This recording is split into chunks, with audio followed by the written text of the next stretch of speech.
name is David Vorich, and this is my health work play model assignment. If you want to pause here, you can just grab the ratio and the sizes of everything in the room. So I did the grandmother's bedroom. We'll just call it grandmother Dorothy for the sake of this. So the main issue I faced was trying to fit everything, like the bookshelf and the cupboard, into this room while still allowing it to be open and having lots of room for Dorothy to move around, because it said she didn't want to have accidents with her frame. So to combat this, I put the bookshelf, I've attached it to the wall, so it's a floating bookshelf, and I've also sunken the cupboard into the wall.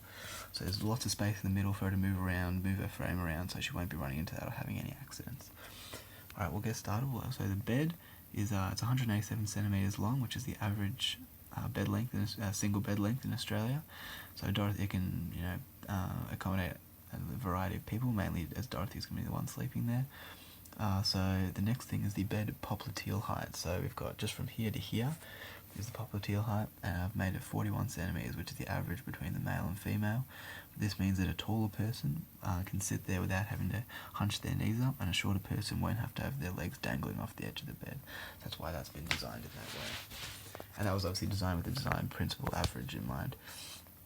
We have the bookshelf, floating bookshelf here, and that sits at eye height, which is the average, which is 157 centimeters.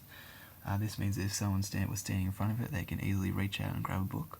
If they were tall, they don't have to reach down too low. If they were short, they don't have to reach up high. It's just at a nice height, sorry. And the top up here is just sitting at eye height, 157 centimeters, meaning that if someone's standing in front of it, they can see all the books. Like, they don't have to look up or down or anything like that. It's just right in front of them. Next we'll look at the cupboard. So the cupboard's obviously, like I said, been sunken into the wall. It's 165 centimeters high, which is the average shoulder height. And this is important because Dorothy, she's old, she's not going to be wanting to reach up too high or crouch too low. She can't bend or anything like that. So this means that at shoulder height, there's supposed to be a shelf there, but the shelf didn't want to stay in. So at shoulder height, she can reach up here into this area, and she can also grab clothes that are on a rack or anything in there with coat hangers and things like that. So next we'll look at the doorway. So the doorway was designed with the design principle of extremes, and it's the maximum. So in my data, the 99th percentile was 190 centimeters. So this is 205 centimeters. So it's got just a little bit of clearance at the top, just in case someone has a hat or high shoes on, so many people can get into the room. The doorway is also wide enough to fit a frame through, so Dorothy can easily get into her room. Next we'll have a look at the armchair. So the width is 52 centimeters, which I believe was 10 centimeters above the average, which is good because many people can sit there. The knee height was the same as the bed, 41 centimeters, the popliteal height just here. Also the